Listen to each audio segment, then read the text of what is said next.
Mainit, ano? At ako rin, pinagpapawisan dito sa unahan. At iba sa atin dito nakamask kasi alam naman natin merong sinasabi na may nasunog daw na something na toxic sa may navotas. So I hope naintindihan nyo po yung iba sa atin, kailangan talaga nila magmask. But we believe na si God, amen, He will protect us. Amen? Now, ngayon pong month na ito ng April hanggang May, meron po kaming gustong introduce sa inyo na bagong series. And medyo matagal-tagal to kasi kailangan talaga natin siyang i-discuss. And we will talk about a basic teaching. Sabihin mo nga, basic. Sabi nga ng isang preacher, pwede daw tayong magkasakit kung hindi natin alam yung basic. We will be sick if we do not know the basic. And nung kami po ay nagdi-discussion ni Bishop, ang aming pinag-usapan is the book of Hebrews chapter 6 verses 1 to 3. Okay? And ang nakalagay po dito sa Hebrews chapter 6 verses 1 to 3, yung author po ng book of Hebrews ay nagtuturo sa mga Hebrew people, mga Jewish Christians, na kung saan, sabi ng author, iwan na nila yung basic teachings. Kasi matagal na po silang Christian, pero nasa basic pa rin sila. In short, parang ganito, kumbaga kung baby, alam naman natin ang iniinom, ang kinakain ng baby ay madalas, lang po? Gatas or malalambot na mga pagkain. Anong tawag dun sa biscuit para sa bata? O parang ganun lang, Imagine mo, matanda na, tas ganun pa rin yung kinakain niya, di ba? Parang something is wrong na. Okay? Now, next slide please. Ang sabi, nung sumulat po ng Book of Hebrews na ito, doon na tayo sa pang-mature na mga teachings. Iwan na daw yung basic para sa kanila. But for our church, mga kapatid, dahil nalaman namin based sa statistics sa ating church, may mga matatagal sa church, pero marami rin po yung mga matatagal na hindi pa alam talaga yung tinatawag na basic teachings.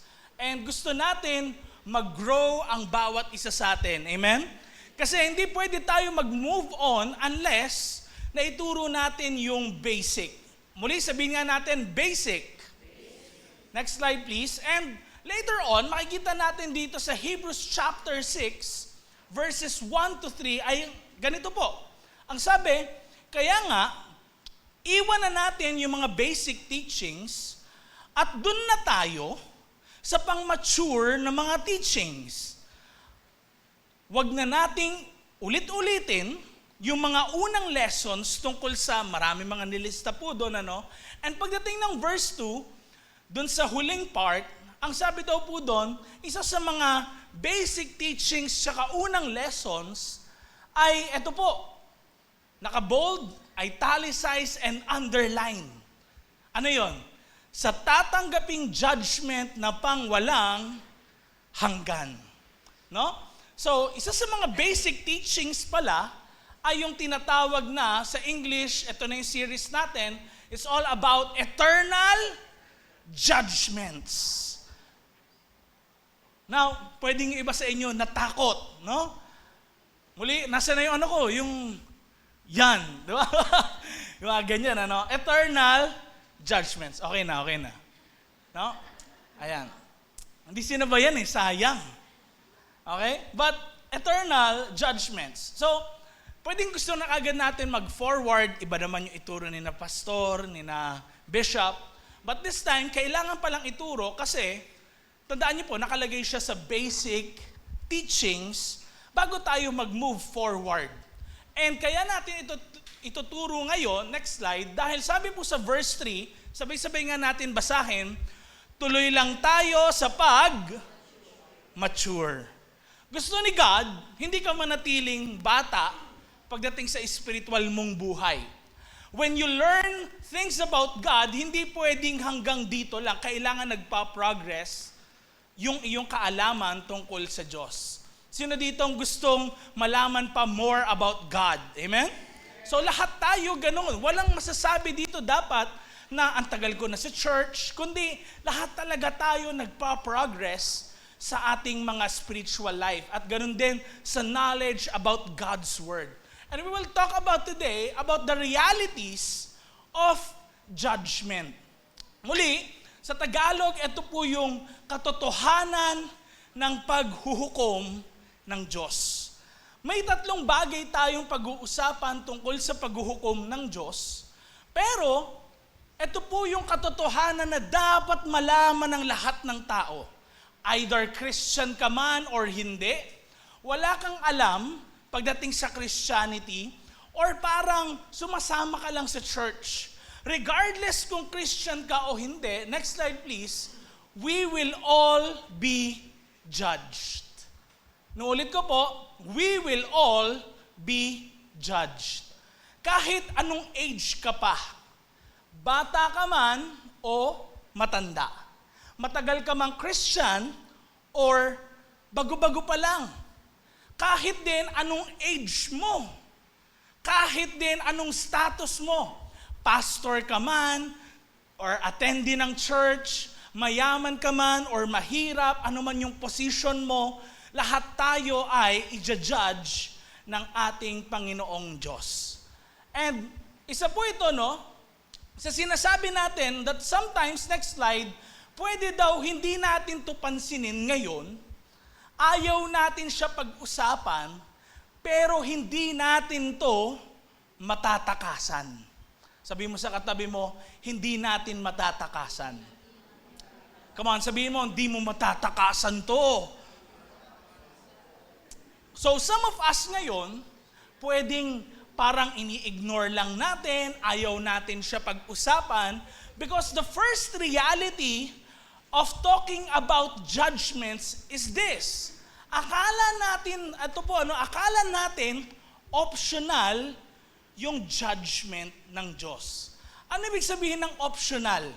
Parang namimili lang tayo, o kaya parang pwede namang hindi ko gawin yan o pagdaanan yan. Pero tandaan nyo po, yung kaninang binasa natin sa Hebrews chapter 6 verse 1 ay ganito. Ano daw po? Basic teaching daw itong ating mga pag-uusapan na ito about judgment.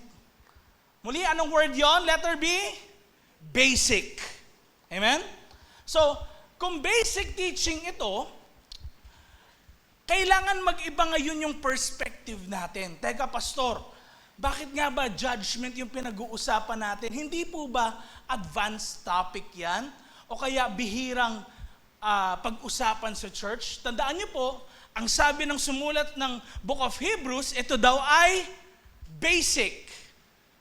Next slide. Ito yung akala natin. Yung eternal judgment, basic lang. Hindi basic sa church. Kasi bihira siyang pag-usapan. Pero, hindi pala.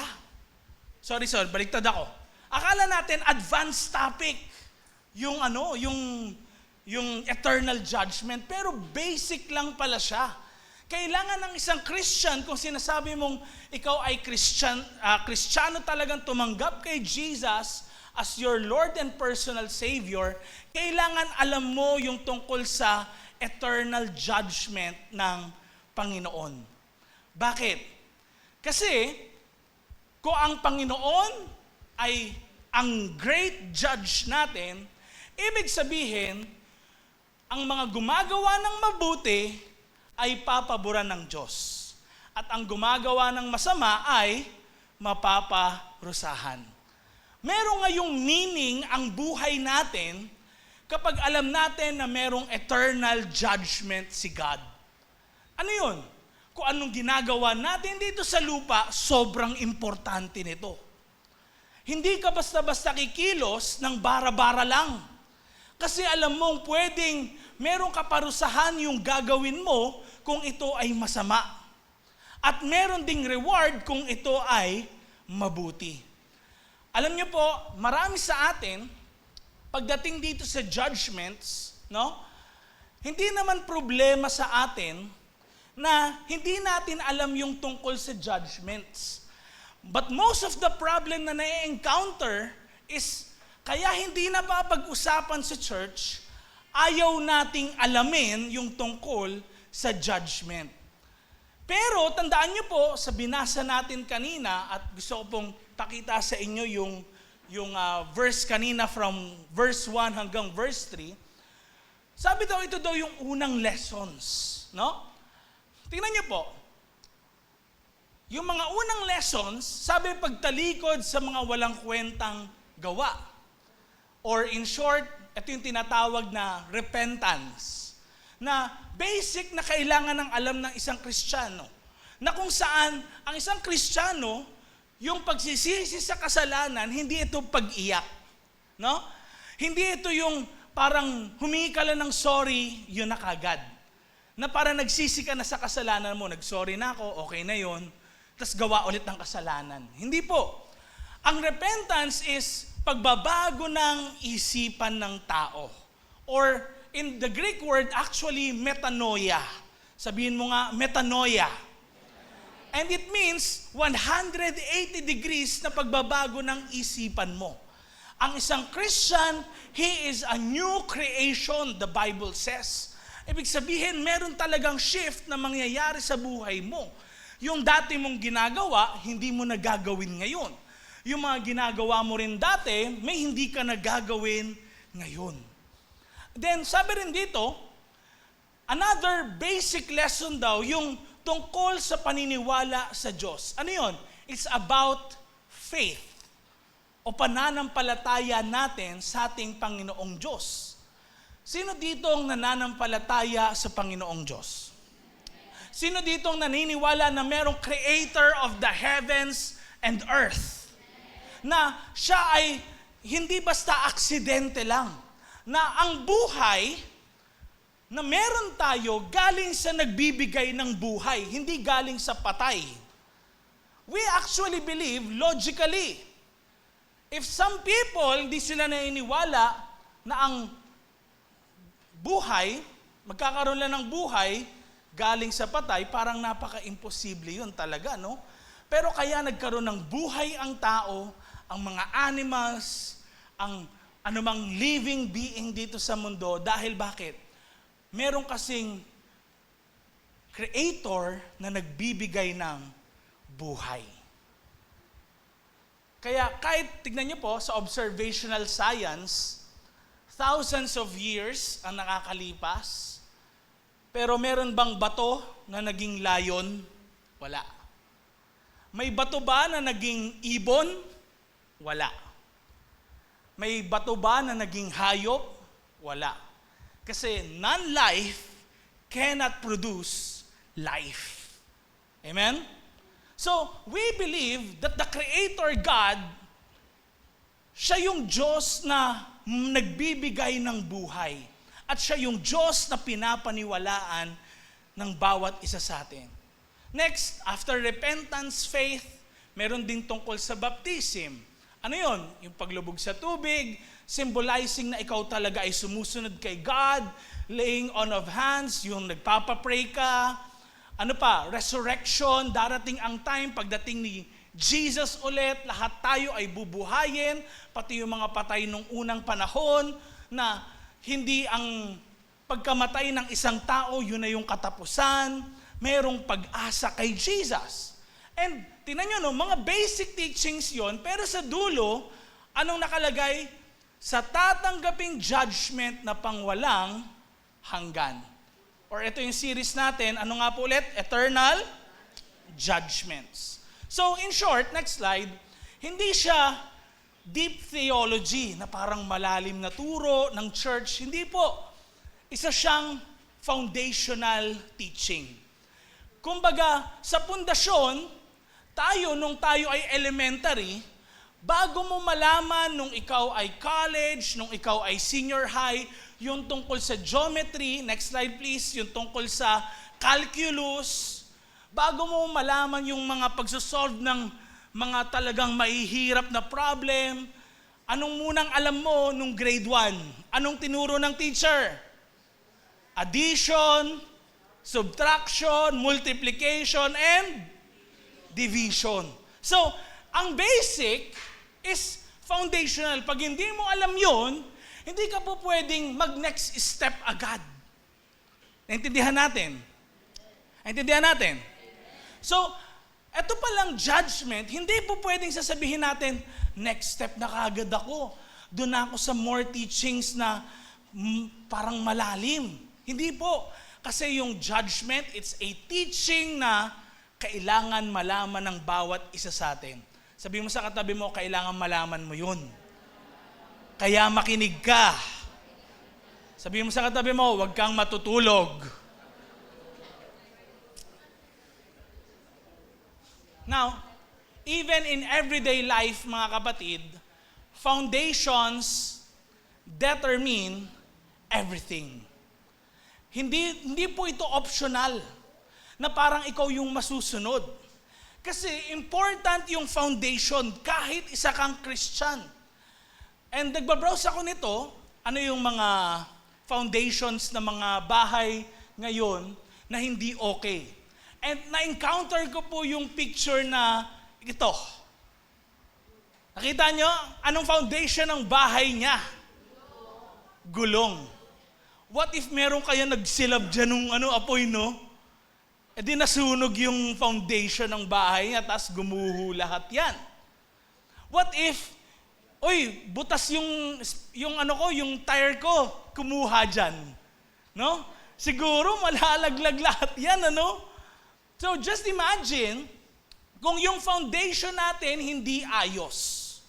Kahit gaano pa kaganda yung bahay mo, kahit pa may elevator ka dyan sa bahay mo, next slide, kung ganito naman yung foundation mo, delikado. Nakita nyo ba? Nakita nyo, foundation niya? Hindi pwedeng ganyan. Kaya, pag tayo nag-browse sa Facebook, di ba? Sometimes may equation papakita doon. Tapos nagde-debate yung sa comments. Nabasa nyo ba yon? Gagamitin ba yung PEMDAS, ganyan, no? Sino sa inyo sumasagot sa mga ganon? Di ba? Kasi bakit? Hindi mo malalaman yung sagot unless hindi mo alam yung basic. And isa sa basic teaching, itong tungkol sa judgment. Kaya itong sermon natin today, it's actually an intro about the judgment of God. Kasi lahat tayo, whether Christian ka man or hindi, atheist ka man, you do not believe in God, ano man yung religion mo, we will all be judged by God. And unfortunately, next slide, another reality na meron tayo ngayon pagdating sa judgment ay hindi lang po basta akala lang natin optional tong judgment na ito. Another reality is ayaw natin ito marinig. Sa iba, ito yung mga tinutulugan lang nila. Sa iba, ito naman yung mga parang nininext na lang nila. Next Sunday na nga lang ako makikinig. Yan pa kasi yung topic ngayon sa church eh. Ayaw natin marinig yung tungkol sa judgment ni God. And most of the time, naririnig natin sa social media, naririnig natin sa mga pinapanood na vlogs, o kaya nababanggit ng mga friends natin around us. Ano yon? Huwag mo akong husgahan, or sa English, do not judge. Parang bakit? Kapag kasi yung terminology na yon na judgment, parang alam mo yon, nakakatakot for us. And parang uncomfortable tayo marinig to. Next slide. Hindi naman dahil sa hindi malinaw yung ibig sabihin ng judgment para sa atin, hindi lang talaga tayo komportable pag-usapan yung topic na yon. Kasi bakit? Nadideal yung ating mga kasalanan, nadideal yung sarili natin, at minsan nakakatakot kasi may kapalit pala yung mga bagay nating hindi nagagawang hindi maganda. Kaya hindi tayo komportable kasi bakit? Alam natin merong kapalit yung mga bagay na, o may kaparusahan yung mga bagay na ginagawa nating hindi maganda. For most of us, alam ko, sumuway na tayo sa mga magulang natin. Or may iba sa atin dito nakaranas na pinaluhod sila sa asin. Meron ba ditong ganon, ano? Pinalo ka ng hanger, hinabol ka ng lola mo, sininturon ka. O kaya may iba dito siguro pinaluhod na sa munggo. Ganyan, ano? O kaya pina-squat sa school. Meron ng ganon ba sa inyo? Di ba? Bakit? Ba't ginawa nila yon? Hindi dahil sa trip lang ng magulang mo or ng teacher mo, kung hindi, naging parusa yon saan? Sa kasalanang ginawa natin. And pag pinag-usapan natin yung judgment, it actually brings back bad memories for most of us. Di ba? Kaya nga, halimbawa may ginawa yung kaklasmate natin sa school, kakilala natin na hindi maganda, tapos bigla nangyari rin sa kanya hindi maganda. Anong sinasabi natin madalas? Karma nga. Dahil bakit? Alam natin, deep inside our hearts, na merong kapalit yung mga bagay na ginagawa natin, mabuti man o masama.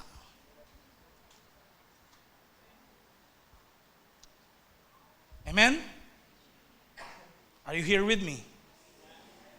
Next slide, please. The sad reality nito sa churches sa panahon po natin, and dito kayo matuwa kasi sa church natin, papag-usapan natin ito. Ang sad reality is this. Madalas, ang gusto kasi ng mga tao ngayon ay ano lang. Next slide, please. Good vibes lang. Ayoko kasi masyado, pastor, maging negative. Pero hindi natin madideal yung mga negative things without talking about it.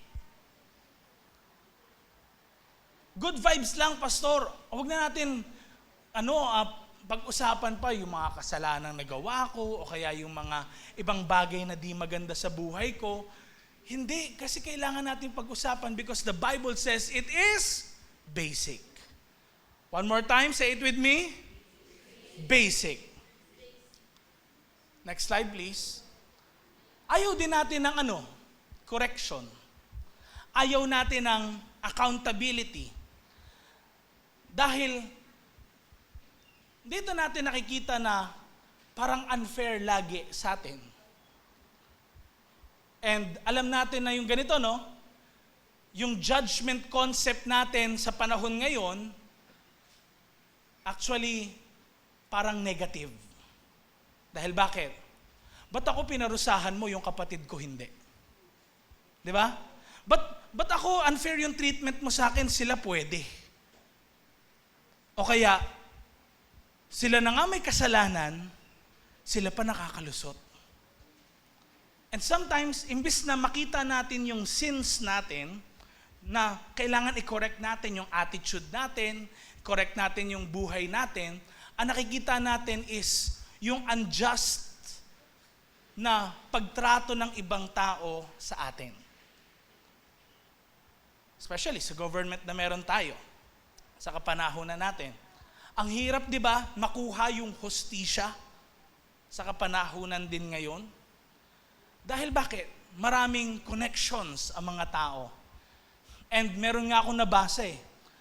Alam niyo yung tagline ng mga lawyer o law firm, sabi nila, hindi porkit ginawa mo, guilty ka na. Naintindihan niyo yun? Hindi na niya, di ba?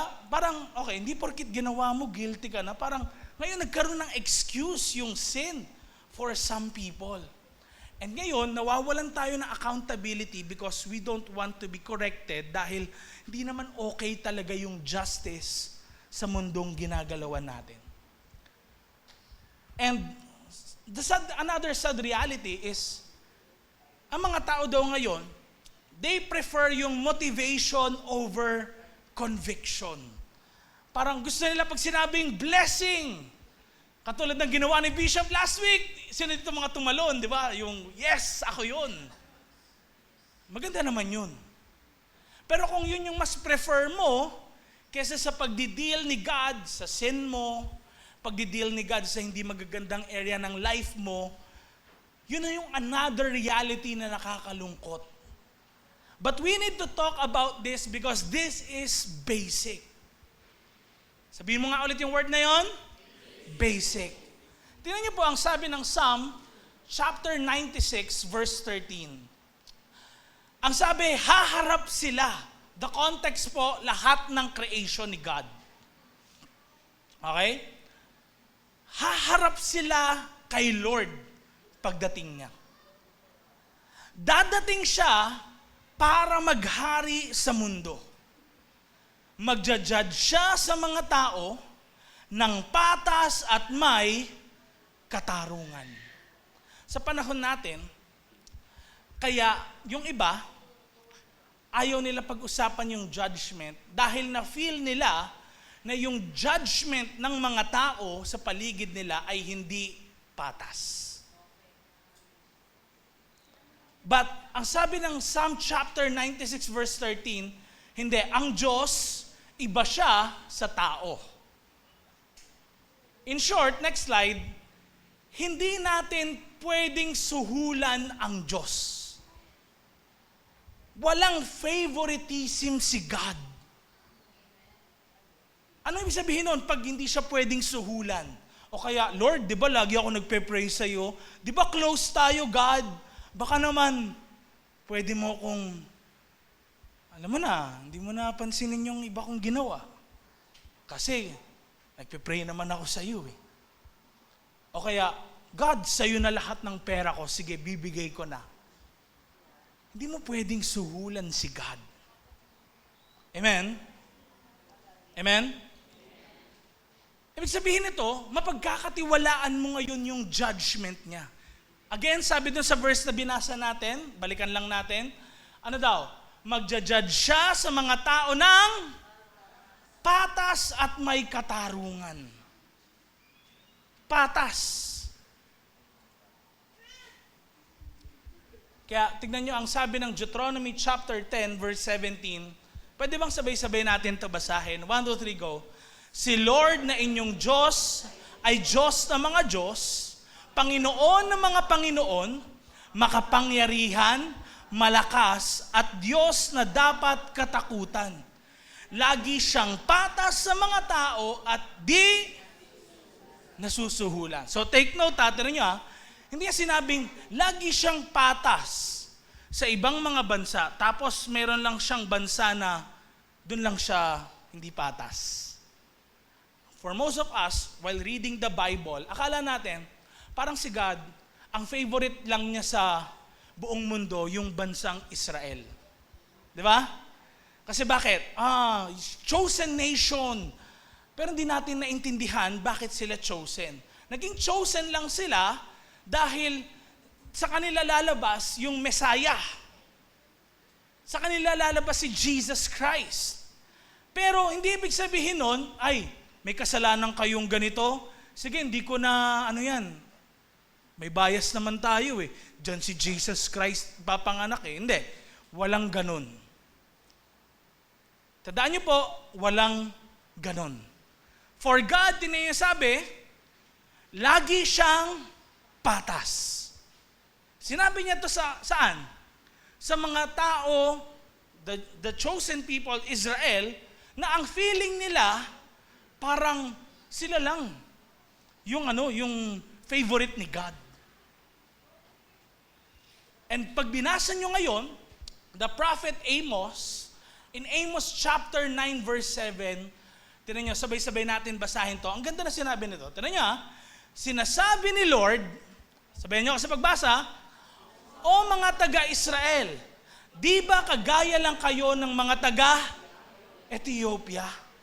Ano pa? Di ba inalis ko ang Israel mula sa lupain ng Egypt? Next, ano sabi? Di ba pinalaya ko ang mga Philistines mula sa Kir? So ano yung Kir? The land of Crete sa panahon ngayon. No? So, enslaved din pala ang mga Philistines noon sa Crete. Tingnan nyo naging kalaban ng Israel, panahon ni David din, at ng iba pang mga kings, yung mga Philistines. Akala natin parang ang bida lang lagi, Israel, laban sa Philistines. Pero tingnan nyo si God pala nagwo-work in such a way na akala natin, sa bansang Israel lang siya nagwo-work. Hindi. Ang sabi niya, tingnan nyo, Di ba kagaya lang kayo ng mga taga-Ethiopia? Ethiopian people po, mga black talaga sila. No? Yung nila, no? Race nila. Di ba kagaya lang kayo ng mga Philistines, ng mga kaaway nyo rin? Ibig sabihin nun, tao lang din kayo. Oo, chosen nation kayo kasi dyan lalabas yung Messiah, pero hindi ibig sabihin nun, meron na kayong leeway na gawin nyo na kung anong gusto nyo kahit makasalanan. Hindi ko kayo paparusahan. Hindi ganun ang Diyos. Amen? Amen? Kaya wala siyang tinatangi. Hindi siya yung unfair na God. Amen? Kaya hindi ito yung parang, tagal ko nag-serve sa'yo, God. Baka naman. Hindi pwedeng ganun. O kaya, kasi ako ng pastor eh. Walang ganun. Ako kasi yung malaking magbigay sa church. Walang ganun. Marami kasi akong good works. Walang ganun. Kaya tingnan nyo. Palitan nyo lang ng Philippines yan eh. Di ba kagaya lang kayo ng mga taga-Philippines? Parang ganun lang eh. Kasi parang feeling natin, tayo? Mahina, third world. Pag may pumuntang dayuhan, tilian lahat, sila yung idol lagi, pero pag may Pilipinong naglakad, tahimik lang. Di ba? Pansin niyo yun? Kasi parang feeling natin, hindi, mababa tayo eh. Pero sa totoo lang, si God pag tumingin din, pantay-pantay. Amen? Sabi mo sa katabi mo, hindi yan nakukuha sa tangos ng ilong. Wala yan dun. Di ba? So lahat tayo pantay-pantay kay God. Amen? Now, last but not the least, is the third reality nitong judgment. Ito yung kailangan nating harapin. Naulit ko po, the third reality is kailangan nating harapin yung judgment. Dahil ito yung tinakdaan ni God sa lahat ng kanyang nilikha. Bakit, Pastor? Anong meron? Naulit ko po, kung walang kaparusahan sa kasamaan, panalo ang kasamaan. Ibig sabihin nun, pwede mo nang gawin lahat ng kasamaan ngayon dito sa lupa. Pumatay ka ng maraming mga tao, mang-rape ka, kahit anong gawin mo, magsinungaling ka. Kung wala palang kaparusahan yon, panalo. Ba't pa tayo gagawa ng mabuti? So, meron tayong kailangang harapin lahat. And that is actually the judgment of God. Next slide, please. Now, ito yung kailangan nating tandaan.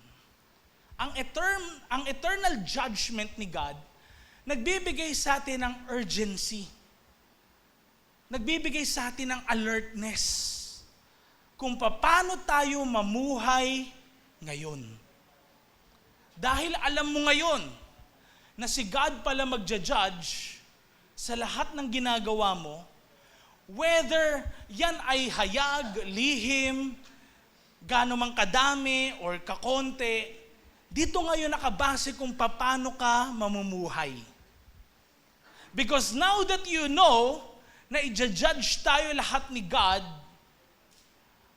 magiging maingat ka on how you will live, how you will speak. Magiging maingat ka rin how you will think. And ito yung nagpapagising sa atin sa panahon ngayon. Unfortunately, mga kapatid, kaya nakakaranas tayo ng maraming kasamaan sa mundo, even if sa Pilipinas, we are the only Christian nation in the whole Asia region. It is because kilala nga natin si God, pero ang feeling natin, hindi niya naman nakikita yung mga bagay na ginagawa natin sa lihim.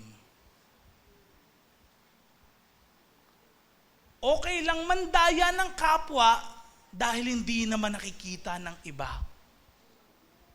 Next slide please. But Ecclesiastes chapter 12 verse 14 says, sabayan niyo ako po sa pagbasa, 1, 2, 3, go. I-judge ng Diyos ang bawat ginagawa natin kahit pa yung mga sikretong bagay. Ano daw? Mabuti man o masama. Nakita nyo? So, lahat ng bagay, kahit feeling mo walang CCTV sa work mo, aba, kita pa rin ng Diyos yan. Kung ano yung nilagay na pera dun sa maleta, kita ni God yun. Kahit walang nakakita dun na iba. Kita ni God yun. Yung pandaraya mo dun sa time in, time out mo. Kita ni God yun. Yung pandaraya mo sa school, nakatalikod yung teacher mo, ikaw naman nangungopia, nagbubukas din ng notes. Kita ng Diyos yun. Tignan nyo nakalagay, kahit pa yung mga sikretong bagay. And it will give us an urgency kung paano ba tayo mamuhay ngayon. Teka, nakikita pala ni God lahat ng ginagawa ko. Kahit may tao man akong kasama o wala. It will wake us up kasi bakit? Alam mo na may Diyos na nakakakita sa lahat ng ginagawa mo. At tandaan niyo po, sa kasamaang nangyayari sa kapaligiran natin, kita ng Diyos ang mga bagay na yun. Amen? Ngayon, ang sabi ng Psalm chapter 75, verse 7, ganito. Ang Diyos ang nag-iisang judge. Totoo, sabi ng Bible, do not judge. Hindi tayo judge. Si pastor, hindi yan judge. Si leader, hindi yan judge. Tignan mo yung katabi mo, sabihin mo sa kanya, hindi ka judge. Okay? Kahit pa meron tayong judge dito sa lupa, baka may dumalong judge ngayon, ano? Ako po, pastor, judge ako. Hindi. Judge ka dito sa lupa para magkaroon ng kaayusan. Okay? Pero yung judge sa buong pagkatao mo, simula nung bata ka, kahit tumanda ka, aba, siya yung nag-iisang judge sa buong buhay natin. And tingnan nyo nakalagay, sabi, desisyon niya kung sinong paparusahan at kung sino ang papalayain. So, makikita nyo ngayon, pwedeng may mali tayong perspective sa judgment. Madalas, kapag sinabing judge or judgment, negative kagad yung connotation na meron tayo sa isipan. Ang iniisip kagad natin, negative. I-judge ka ni God. Hala, bakit? Anong ginawa ko? Yun yung feeling agad natin. May fear ka kagad. Not knowing, na ito, no? Hindi porkit sinabing i-judge ka ng Diyos, negative agad. Tandaan nyo, nakalagay sa binasa natin, desisyon daw kung sino ang paparusahan, as meron ding judge na ano daw, ang judgment naman ay papalayain. So, hindi necessarily, pag sinabing judgment, nakakatakot kasi paparusahan. Ibig sabihin, yung judgment pala, pwedeng ano, mabuti or masama yung news para sa'yo. Naintindihan natin? So, yung judgment ni God, wag mo kagad isipin na negative to. Kasi, tandaan niyo po, lahat nga daw tayo i-judge. Hindi ibig sabihin, negative agad yung outcome ng judgment. Pwede pa lang, positive. Kasi makakalaya ka. No? Kaya nga, nakalagay dito, ang judgment ay hindi agad negative. Ang judgment pwedeng grace or biyaya ng Panginoon. Or pwede rin daw punishment. Sa Tagalog, kaparusahan. Now, paano natin, Pastor, makukuha yung biyaya na yun ng Diyos? Tandaan natin, what we did earlier, we did what? The Holy Communion. Wala tayo ibang maaasahan sa ating buhay na magliligtas sa ating mga kasalanan. Hindi po religion, hindi pag-anib sa isang sect or pag-attend ng church, pagbabasa ng Bible, yung makakapagligtas sa kahit sino man sa atin. Kahit sa akin. At kahit sino mang religious leader. The only one who can save us is Jesus Christ. Tandaan niyo po, Diyos din ang makakapagligtas sa atin, hindi tao. Dahil Diyos din ang makakapagligtas sa atin, kailangan natin tanggapin yung biyaya na ginawa ng Diyos para sa atin. Paano niya ipinakita ang pag-ibig niya sa atin?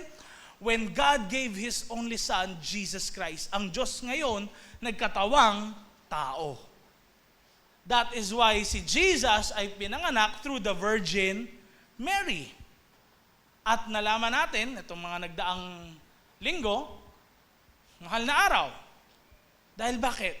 It was the time when Jesus gave His life for all of us.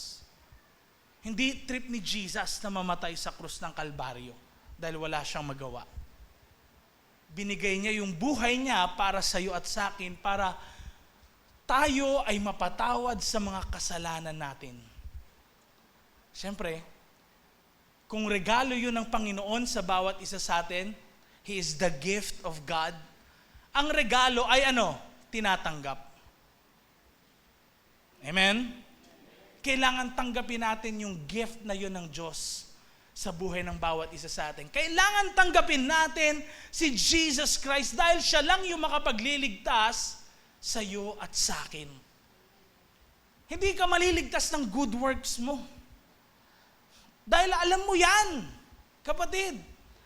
When someone does good sa buhay mo, pero after nun gumawa sila ng di maganda, you will remember at mas tatanim pa sa iyo yung masamang bagay. Mas matimbang sa iyo lagi yung masamang bagay. And that is the reality of life.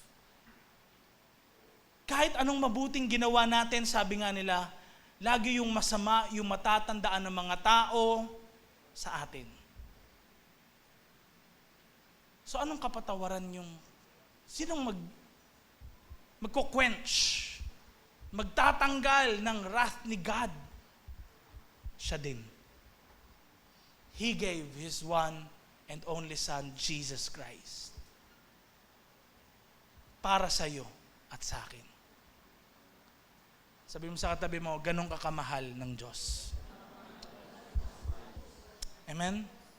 Kaya, kung nakikita mo man yung sarili mo na marami kang kasalanan, God can forgive you. Hanggat ikaw ay nabubuhay, merong pag-asa. And lahat tayo kailangan natin nun. Kaya sabi nga wala daw pupunta sa langit na magsasabi na kaya siya nandoon dahil sa good works niya. Wala makapagsasabi doon na nandito ako kasi ganito ako, ganyan. Wala makakapagsabi ng proud things. Ang masasabi lang daw ng mga tao na pupunta sa langit ay di ako karapat dapat dito, pero dahil kay Jesus, kaya ako nandito. Imagine ninyo, lagi ko tong illustration, if He is the Son of God, imagine ninyo kayo, magulang nyo, hindi kilala yung kaklasmate nyo, pumasok na lang yung kaklase nyo sa bahay nyo nang wala kayo. Anong gagawin malamang sa malamang na magulang mo? Pwedeng sasapakin agad yun, babantaan, di ba? Kasi bakit? Di naman siya kilala ng magulang mo. Pero pag ikaw nagsabi, Ma, ito mga kaibigan ko, sige, papasukin mo dito, di ba? So anong daan natin? Toward heaven, toward God. Sino yon? The Son of God Jesus Christ. Siya yung kailangan nating kilalanin sa ating buhay. And I believe, kaya ito basic teaching, dahil kailangan natin malaman ngayon itong mga bagay na ito para mas lalo nating makita kung gaano ba tayo kamahal ng Panginoong Diyos. Kasi pag nalaman natin na kaya pala good news or gospel yung tawag dito sa ginawa ni Jesus, dahil nalaman natin yung masama talagang mangyayari sa atin. Tandaan niyo po, may kaparusahan ang kasalanan. And all of us is without fault. Lahat may kamalian talaga tayo. And we only need Jesus. Sabi ng Hebrews chapter 9 verse 27, lahat ng tao, ano daw? Isang beses lang mamamatay. Tapos i-judge sila ng Diyos. So, hindi po totoo yung masama ko ngayon, pastor, marire-incarnate na lang ako, magiging ipis na lang ako. Kasi masama ako. Tapos papaluin ka ni Alberto sa bahay. Tapos marire-incarnate ka ulit kasi naging mabuti kang ipis. Magiging iba ka naman na hayop. Tandaan nyo, sabi ng Bible, lahat ng tao, ano daw? Isang beses lang mamatay. Important ang buhay ng bawat isa sa atin ngayon. And, ano sabi? Tapos, sabihin niyo ako sa pagbasa, tapos, i-judge sila ng Diyos. The Bible is clear about it. Kaya, nawa, simula sa araw na ito, sa ating series na ito, mag-iba yung perspective natin sa judgment ni God. Amen? Ano yung tatlong realities na to? Una, akala natin, optional. Pangalawa, ayaw natin marinig. Pangatlo, kailangan nating harapin. For our closing message, ating sabay-sabay basahin ito. 1, 2, 3, go. One day, lahat tayo haharap sa Diyos. Walang connections, walang palakasan, walang next time. Next slide. Nawa, ready ka sa pagdating ng Diyos. Kung darating ba si God, tingin mo ba, paparusahan ka niya or papalayain? Kung na-feel mo na, Pastor, parang paparusahan talaga ako ni God. Ang sama-sama ko. Dito mo makikita na kailangan lalo natin si Jesus sa buhay natin. Amen? Kailangan talaga natin siya. Kasi siya yung makakapagbago ng buhay natin. Siya yung makakapag-turn around ng 180 degrees sa ating pag-iisip. Walang iba po na makakapagpabago ng puso ng tao at isip kundi ang Diyos lang. Kaya nawa, pagdating ni God, walang ni isa man sa atin mapunta sa kaparusahan. Nawa lahat tayo ay makaranas ng pagpapalaya ng ating Panginoong Diyos. And I encourage you lahat, mga kapatid, kung nafe-feel nyo sa sarili nyo, yung relationship nyo kay God hindi na tulad ng dati, and you need to renew that relationship with the Lord. O kaya parang feeling mo, wala ka pa talagang personal relationship with God. Start today. Small step ng faith. Accept Jesus in your life as your own personal Savior. Can you just pray with me, mga kapatid? Tayo lahat ay pumikit. Yumuko. Gusto ko i-focus mo lang yung mind mo kay God ngayon. And kung hinihikayat ka ni God to pray this prayer of acceptance, pagtanggap sa Kanya. Dahil pwedeng naging malayo na yung puso mo sa Panginoon, hindi na tulad ng dati, yung pag-ibig mo, or pwedeng wala ka pa talagang personal relationship kay God, parang feeling mo optional lang. But now that you've learned that you really need Him in your life, pwede bang sabihin mo yung panalangin na ito ng buong puso? Totoo sa iyong buhay. Sabihin mo, Panginoong Jesus, nalaman ko na ako ay makasalanan at hindi karapat-dapat sa iyong kaharian. Dalangin ko po mula sa araw na ito, napatawarin mo ako sa aking mga nagawang kasalanan. Tinatanggap ko ang ginawa mo sa krus ng Kalbaryo para sa akin. Ngayon po, tinatanggap ko yung kapatawaran sa aking mga kasalanan. At mula sa araw na ito, baguhin niyo po ang buhay ko, ang puso ko, ang pag-iisip ko, at paglilingkuran kita habang ako'y nabubuhay.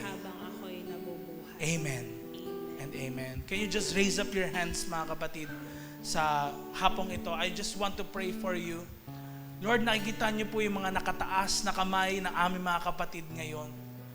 Lord, nakikita niyo like a sheep without a shepherd ang iba sa amin, na kailangan kanila sa kanilang buhay. Some of them, Lord, parang ang feeling nila, they are lost. Di nila alam kung saan sila pupunta. Di nila alam sinong aasahan nila sa kanilang buhay. And some of them, merong mga sakit at karamdaman. Maraming problema sa kanilang buhay na di nila alam pa paano lutasin, Panginoon.